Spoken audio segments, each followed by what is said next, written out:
This is another quick video about the Squeezebox. And what I want to show you is something that you can do with this if you have a Logitech media server set up on your computer.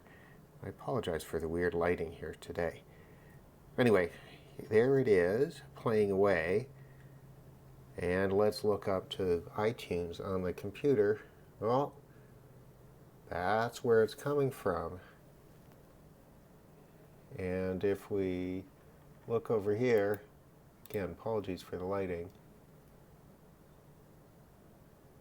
There we go. Squeezebox radio. So, we'll just come back down to the radio here. I will briefly take it out of mute so you can see what I'm talking about. Right? And you'll notice we have the album artwork is transferring as well, and it's playing just fine. Now, there are some bugs with this. This is obviously not perfect software because it's been put together from this, that, and the other thing, but from a number of different projects, but it does work, and I will show you how to get this working on your Squeezebox radio in just a moment.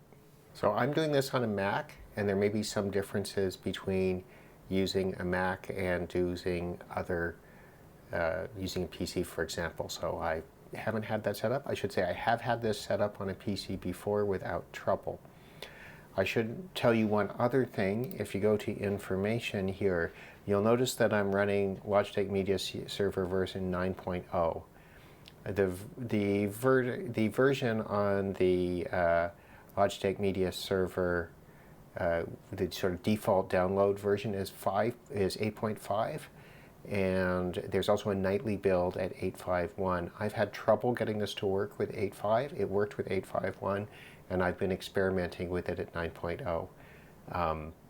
Your experience may vary, except remember this is open source software. It's not put together by a lot of people. Sometimes things work, sometimes things don't. It may be that it was just the upgrading and restarting the server that solved the problem I was having.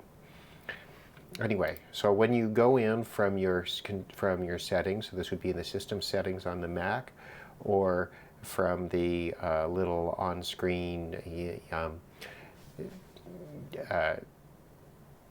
doohickey that you get when you install Logitech Media Server in Windows, it'll give you the option of opening up the server in administrator mode. And that's the one you want to do. You go in here and then you go into Manage Plugins. And what you want to do is you want to turn on Share Tunes 2.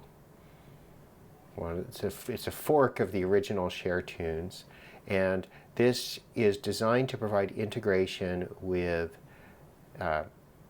Apple's Airplay. I'm not entirely sure. I think Share Tunes 2 supports Airplay 2, but I have a number of Airplay 1 devices and Airplay 2 devices. For most Apple users who are only sending streams to one or the other device, it doesn't really matter. Just a couple of things about how Airplay works. Airplay sends a 16-bit 44.1K Apple lossless encoded stream from your device to the radio or whatever is using it. It only uses the one format. That's all it's sending all the time. And that's great because that's CD quality audio. That's good enough for any realistic home use. There are potentially some issues around clock rates and whatnot, but none of this is going to affect any of us really for our purposes. What Share Tunes 2 here allows you to do, and where you'll find it, right, if you don't have it installed, this is your list of active plugins, right? Then you have a list of inactive plugins. These are default plugins. And then you have third-party plugins. And if you look down in third-party plugins, it would be, well, SH, it would be right here. There are some other useful things in here. There's the SoundCloud link of this. I haven't tried. There's stuff for Tidal, which I understand only works locally. There's some issues with Tidal. There's a unplug and play DLNA bridge, which might be useful for some people. I haven't played with this myself. You could play YouTube video on your Squeezebox if you should really want to do that, although maybe now that's more useful than it used to be. You've got a few special radio stations. Most of these, the CBC one is, the Canadian Broadcasting Corporation one is, I think, defunct. I don't think that's working. And then there's the old Airplay bridge, which is the earlier version, which maybe was the one I was using before. So that's something else you could try if you wanted to try to handle the Airplay bridge. That might be the one I was using before. I think, though, the SharePlay is the most recent one.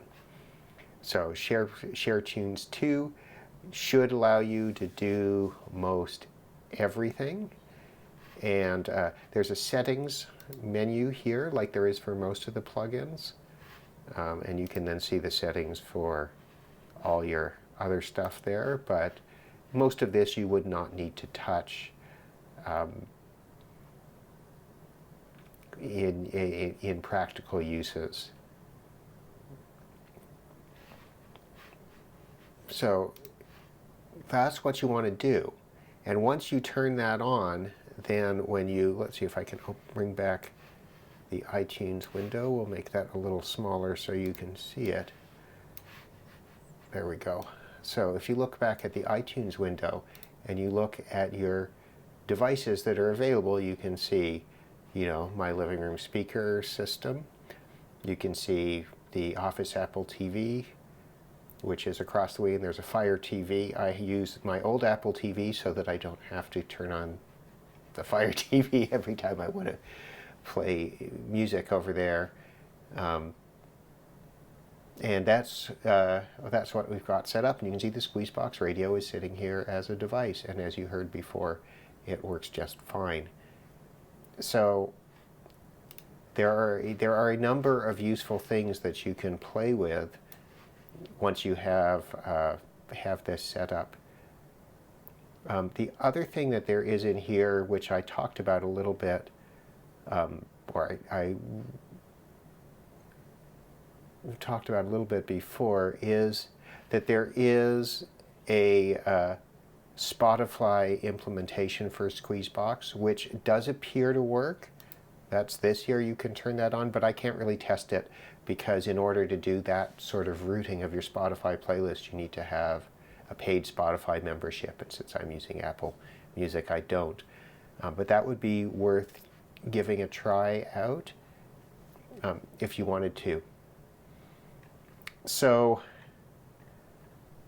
if you are using a Logitech Media Server and you've got it installed on your device, you can play with a variety of different kinds of add-ons which will add functionality to your system and your device. And I think in particular Spotify and AirTunes integration are things that make these old devices continue to be useful in future years. So hopefully that little discussion is helpful for you. I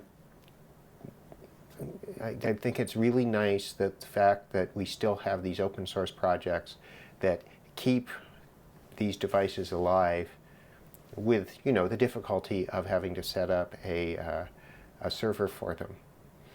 I did want to say one thing though about these devices. I did say this in my earlier video, is that when you're using a Squeezebox radio, you're talking about something that is designed from an era when it was expected that you would probably run servers on your network for many types of functions that you'd expect, like music or video. And we've moved very much away from that and into the idea that this is in the cloud, and Logitech gave us a workaround to do that. However, there's a real advantage to running this stuff on your own, and a little bit of experience will get you started.